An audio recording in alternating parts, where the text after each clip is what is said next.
Good morning, everybody. I just played Bo Paladin, and I don't have a super great reason for it. It was mostly I thought maybe it would be good, and it turns out there's a major bug which caused Smite Evil to not function when you used it with a bow, which is unfortunate. So I thought, man, what am I going to do next? Maybe I should go back to melee characters. Maybe I should go back to spellcasters. I don't know. But then a stroke of inspiration. Well, less so a stroke of inspiration, and more so, I got an idea from a comment. When Bloody Ninja said, hey, what if you use like a repeating crossbow with the Stormsinger thing that gives you lightning strikes? And you get like lots of lightning strikes. And so I thought about it for like 1 second, and I was like, oh yeah, that's kind of interesting. And then I was like, nah, I gotta do this. And in a haze, I ended up writing up a build for like 4 hours and came up with the Storm Singer Inquisitive. The idea being take Stormsinger Bard and get as many attacks as you can in the shortest period of time possible. Just getting shot into shot into shot into shot to proc the lightning strike from the Stormsinger tree. Now, there were a lot of different ideas going into here. Number one, you get to scale with a lot of different types of spell damage, which is kind of cool. So you have damage coming from all sources. You have law damage coming from the Inquisitive tree. You have physical damage coming from your crossbow. And then the lightning damage actually coming from the Stormsinger tree. On top of that, there are lightning damage thematic crossbows like Storm from the desert that are pretty good. And I just thought to myself, hey, it would be pretty neat if I put all these things together. On top of that, one of the best parts is that it affects all of your allies as well. So if you have allies in your party that attack with melee or ranged weapons, you can buff them at the same time. Now, the downside is you look like a bard and you look like you should have all of the great defensive effects, but you have nothing in Stormsinger and nothing in Warchanter, so your buffs, they kind of suck. So people are going to notice that about you. But it's a cool idea. And the biggest effect of all is the fact that the tier 5 of the Stormsinger tree makes it so that when your lightning bolt comes down, it freezes enemies with no save. So the idea is you dual wield crossbows, blast, blast, blast, and you're constantly freezing targets with no save. Now, there are two major problems with this build that I ran into. The first is that it's a 2% proc rate on the lightning bolt chance. So you only get a 2% chance for the lightning bolt to come down. I've actually found this isn't too big of a deal because you shoot so quickly, especially when you have Endless Fusillade up, that the damage still adds up. It's not amazing, but it's there. It's not negligible. However, there's a bit of a bigger problem, which is that I thought that the ice freeze would work with the lightning strikes on your weapon attacks, and it doesn't. It only works on the spells, which is a bug. So I played a ranged character for the second time in a row, and I found another bug on another character class with weapons. All right. First, ranged Smite Evil on Paladin, and second is the freeze not working on the Bard Stormsinger when you attack. God, just 2 for 2 on that one. However, I want to talk about this character anyway because honestly, it wasn't that bad. It leveled fairly easily because since you're a bard, you get like lots of extra healing, which is pretty cool. You get all the healing spells during the level up process, and since you don't really use your spell points for anything, you don't have to worry about needing your spell points for attacks or anything else like that. You're also an Inquisitive, so you're the easiest heroic leveling character. Bow characters attack slowly, throwers attack slowly, but Inquisitives, they get dual shooting right away. So it just feels more consistent because you're going to get more attacks to land on average, which is pretty nice. On top of that, I actually used some of the spell-like abilities from Stormsinger to give me some extra damage, most notably Shout. It's great because with Shout, it gives me an AoE attack, so I can just blast an AoE over top of my enemies and attack them. Now, there is one sort of caveat to this build, is that the reason I waited to do it was partially because I wanted to use Macro Tech, because I thought it would be pretty good with this character, but also to get everything to fit together, I kind of needed to have +2 Universal Enhancement Point tomes so I could get all of the points together. So you might be wondering, okay, so does that mean that to play this build you need +2 Universal Enhancement Point tomes? And the answer is no. I'm making an adjustment to the actual final build. So when you read this on the forums, you'll be able to see that I made an adjustment so you don't need any special point tomes or anything like that because you don't need the freeze effect from Stormsinger because that's broken and doesn't work. So instead, you'll be able to play this build if you want. You do need Fate Arc Illusionist, and I used Favored Soul for this as well, although you could use Cleric if you don't happen to own Favored Soul. And overall, it was a pretty swell time. The character was super strong, it leveled up very quickly. It just ran into the same problem I usually run into, which is that I don't really like the way that ranged feels to play, and I get infuriated when there's that like little bit of ranged desync where you shoot your crossbow bolt, and instead of it actually going into the target, it just disappears and goes nowhere. That happens on pretty much every third shot, third or fourth shot, somewhere around there. You lose about, yeah, a third or a quarter of all your shots. Just don't ever make into a target. Now, obviously, if a monster is standing still, that's a different story. But usually, if you're doing quests, monsters are moving around and stuff. There's also the second part that there's some wonky interactions as well with some of the epic abilities. Instead of using Hunt's End, which is the big ranged attack, because Inquisitive is dual shooting, I thought it'd be better to use one of the epic strikes that adds flat damage to your attacks. So I used the Pluck a String Fate Singer epic strike, and it seemed pretty good for the most part, but sometimes it just wouldn't work. Like I would press the button, my character would make the animation, I would hear the little jingle, but then no bolts would come out of my character and nothing would affect the target. It was really weird. I don't know if it's some type of weird animation inconsistency, so I bug reported that, so I don't know if it'll ever get fixed, but it was kind of weird. When it did go off, though, it adds a huge amount of damage. The sword sings, or I guess Pluck a String, I'm so used to the melee version. The Pluck a String adds almost like 3,000 to 4,000 damage per bolt. So with 2 bolts, that's like 6,000 to 8,000 damage, not including double strikes. If you double strike, that's like 14,000 damage. And that's pretty good. So, or a double shot. So overall, the build was solid, and I actually ran it through some R10s as well, and the R10 damage. Again, it was okay. It's an Inquisitive, so it's never really going to be bad. Like, Inquisitive is just fine. It's a powerful tree. It gets the job done. It's not the best range, but it's kind of like, it's like the workhorse of ranged characters, where if you don't know what you're going to do, go into Inquisitive, and your character's probably going to be fine, because Inquisitive is overall very, very strong. And that's really the lesson here, is it doesn't really matter what type of Inquisitive you play. As long as you're playing Inquisitive, you're going to have a good time. However, if you want to see how the build actually got put together, just listen to me with the build. Rain down on your foes with an infinite number of bolts, thunder, lightning, and actual physical bolts with the Storm Singer Inquisitive here. Dang, this is a cool build, you might say. But is it the best build? No, it's not. It's fine. It gets the job done. It's an Inquisitive, which means it's going to do a reasonable amount of damage. It's a Bard, so you get buffs for your allies. It can disable all the traps in the game.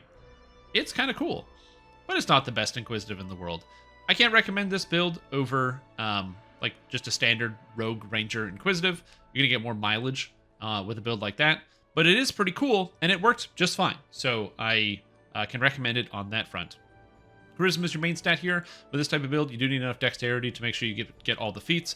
Much easier if you have tomes. And again, one of the reasons why it's kind of better to play some of the other ways around this. Now, one of the nice things is you can technically, with a Bard, use Swashbuckling to get dexterity to hit damage with crossbows. You just can't do that on a Storm Singer. So you're entirely locked into Charisma, which means you will need to be using Fate Arc Illusionist for Charisma to hit and damage. So this build does require Favorite Soul and Charisma to hit and damage from Fate Arc. So if you don't have those, there's no real replacement for that with this character. However, saves are okay. This is without buffs, so you get a little bit higher in combat. Skills, you're doing all the trapping skills because you're a trapping character, as well as Perform. And outside of that, you're kind of free. I went with Jump and Haggle because it seemed important to me at the time. I also wanted Diplomacy because you actually use Diplomacy in the Inquisitive line, so I thought that's not too bad. I put too many points into Use Magic Device because I get so much from my class abilities, but you know, you can do what you want. Balance is good as an option. I also just didn't level Open Lock because I was lazy and didn't feel like it, which was very annoying because then it meant I couldn't open locks later in the game, but you know, it is what it is. As far as the feats go, they're fairly straightforward. You kind of just take literally every ranged feat in the entire game. Point blank shot, precise shot, rapid reload, rapid shot. So you have to take all of these, as well as taking precision, which I like, improve critical range. And then for meta magics, I actually took both quicken and maximize. Now the reason why I took maximize is because you do get shout during the leveling process to give you a little bit of extra damage in an AoE from the spells or Storm Singer tree. On top of that, your character also gets, I use from epics, Tonkin's Thunderhammer, and both of these work pretty well with Maximize. Should you use Maximize? Probably not, but it worked well for me, and it was good for AoE to actually help me level. As far as the Epic and Epic Destiny feats, for ranged characters, you only have one route, which is taking Overwhelming Critical, Watchful Eye, Inspiration, Melody, Excellence. Oh, I didn't take Combat Archery? Well, I would take Combat Archery here. I don't know why I didn't do that. Probably take that over Epic Damage Reduction. Epic Damage Reduction, Inspiration, Melody, Excellence is just good for every single Bard. Overwhelming Critical is just a good ability. And then Watchful Eye. You don't actually need this. You technically get this effect as an Inquisitive, but it gives you 5% double shot in the Shirati Champion tree, so it's just too good to take. Anything else? And then I went with Crush Weakness, Double Shot, Holy Strike for the synergy with Shirati Champion, and Legendary Aim, because this one is amazing. Now for the Scion feat, I went Plane of Air. This just made sense to me. It's got Imbue Dice, which you need. It's got Dodge and Dodge Cap, which is pretty good for this character. Electric Spell Power and Universal Spell Power, which seemed appropriate. Is this as good as Scion of the Ethereal Plane? No, it's worse than Ethereal Plane, but it's cool. Which is kind of the point of this character. If you're playing this character, it's because you think, oh, a character that's literally shooting out bolts that then cause lightning bolts to strike, that's cool. As far as the spells go, it's pretty stock standard for Bard. I don't really have anything to say. Just take all these spells because they're really good and cast the buff spells on yourself as you level. So, the crux of this build is Storm Singer, because the Storm Singer gives you the Lightning Bolt effect whenever you cast spells, and then you get this ability, Storm Singer's Inspiration, which makes it so the Lightning Bolt goes down on your melee and range attacks, which you can pass out to all of your friends. So you get lightning spell power, you scale this, and you get these free lightning strikes. The damage is actually substantial. The problem is, the proc rate is around 2%, so you're not going to see it all too often, and one of the main points of this character build was Enhanced Bolt, which would make it so your bolts freeze monsters with no save. This only works on spells, it does not work on attacks. It's a bug, unfortunately, but yeah, it only works on spells, it does not work on attacks, so that doesn't work at all.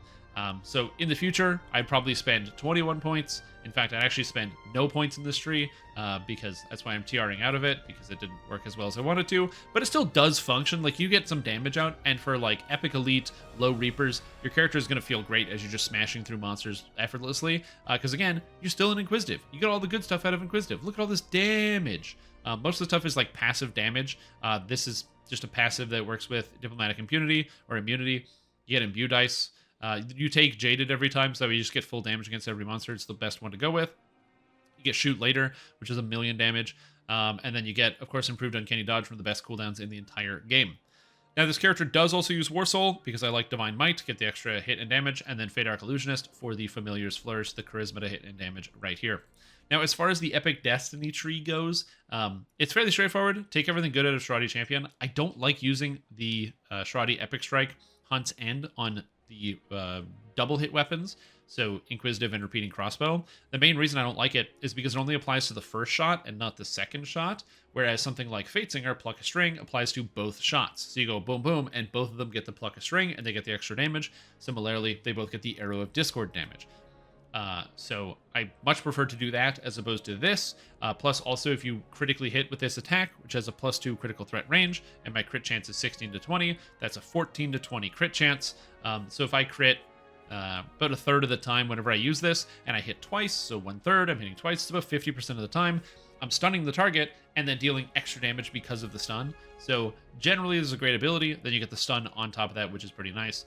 And you can make it so monsters take extra damage from Sonic, which is cool, because not only can you take the Sonic ability out of here, but also I use Tonkeen's Thunderhammer to also ramp up the amount of Sonic damage that you're dealing. And this one has no save on it, so you just kind of like whip it out, and when you open a combat, it freezes 1 or 2 monsters from your Storm Singer effect, so the Enhanced Bolt comes down, freezes some guys, and then you just start firing damage into them, which is why I think Macro Tech is also good. Macro Tech also granting Rune Arm use. I never charge the Rune Arm because I don't have any DCs, so I'm never going to land it. It's intelligence based, so what are you going to do? But it's just a free item. So with my item slot here, my character is able to kick up and use legendary Old Ironsides to get some extra. I get the legendary Dread Curse set, as well as the Fire Imbue and the extra stats on here, which are just nice and convenient. Yeah, that's pretty much all there is to say about the Epic Destinies. There's nothing really crazy out here. Obviously, Fate Singer gives you Rain as well, which gives you Sonic and Electric, which again, just like fits. It just like fits the theme of the build. You got tons of lightning coming down. The only thing I couldn't fit into this build was Lightning Attunement, which would add in even more lightning damage into the build. But overall, it is pretty cool. As far as the equipment goes, I actually do have a full equipment list for this build. If you want to put it together, it will take you some time because there are 2, or I guess the final build is 3 raid items, all of them from Isle of Dread. You have the Dinosaur Bone Helmet crafted. You have the, instead of Old Ironsides, you want the Dinosaur Bone Rune Arm, and then you want an attuned Bone Heavy Crossbow, all of which come from the raid skeletons in the closet. But they won't take you terribly long to get because there's 2 chests, and people find the helmet and the Rune Arm all the time and don't want it. So you'll have opportunities to get those in there. And the rest of the stuff is fairly straightforward, just a bunch of stuff from Isle of Dread. You're running Isle of Dread set because it's pretty good. You're running the Stalker set, the Dread Stalker set, because it's pretty good. Using the new Blaze of Sniper sights from Temple of Elemental Evil because they're insane. And I also am using this glove because all these stats are good. You can use actually every single one of the stats on this glove. You also need extra action boosts. You can get extra action boosts without requiring this item, because now with Vecna Unleashed, which is where I am right now, you can get a augment for extra action boosts. However, the stunning is good for the build. Insightful armor piercing is good for the build. Insightful constitution is good for the build. This item just like fits in perfectly, and literally all the stats are amazing. So there's no downsides with that. So if you do want a full gear list, there will be one to follow. I don't have a gear list that's like, without any of these raid items. I guess the answer is instead of dinosaur bone helmet crafted, you just use the regular helmet from like the adventure zone. Use old iron sides, and then attuned bone crossbow. Like you really need one. You need one raid item, so I would recommend this one. If you don't want to get this one, get a regular bone crossbow from Isle of Dread instead of the attuned, and then instead of the pendant of subtle pain, which is pretty good, just replace this with literally any item from Isle of Dread, any necklace, except for the artifact. So just throw an Isle of Dread necklace in here, and then get your 5-piece set, and it's fine. Your build's going to be worse, but the raid item really helps out, so you don't have to do that. But yeah, so that's the character. It's all right. It was pretty fun to play. I enjoyed leveling it, but the range desync is just too much for my brain to handle for too long, so I can't do it anymore. So I'm going to be turning this character into a new type of bard. That'll be better or worse, I don't know, but only time will tell. If you like what you see here, make sure you subscribe or don't subscribe, or I don't know, do whatever you want. Play this character or don't. I'd recommend don't. Instead, wait for the next build. The next build's going to actually be pretty good. Or it's not. I don't know. This is the second character in a row that was both ranged and also has bugs that prevent the abilities from working, because this ability doesn't work because of a bug. The paladin didn't work because of a bug. Because, like, I don't know, maybe I'm just, like, cursed to pick the wrong character builds, and then everything I pick is going to be bugged from now on. Who knows? Let's find out. Anyway, we're playing more bards, so I'll see you guys in the next bard video. Bard video. Bye-bye. Bard video. Bard video.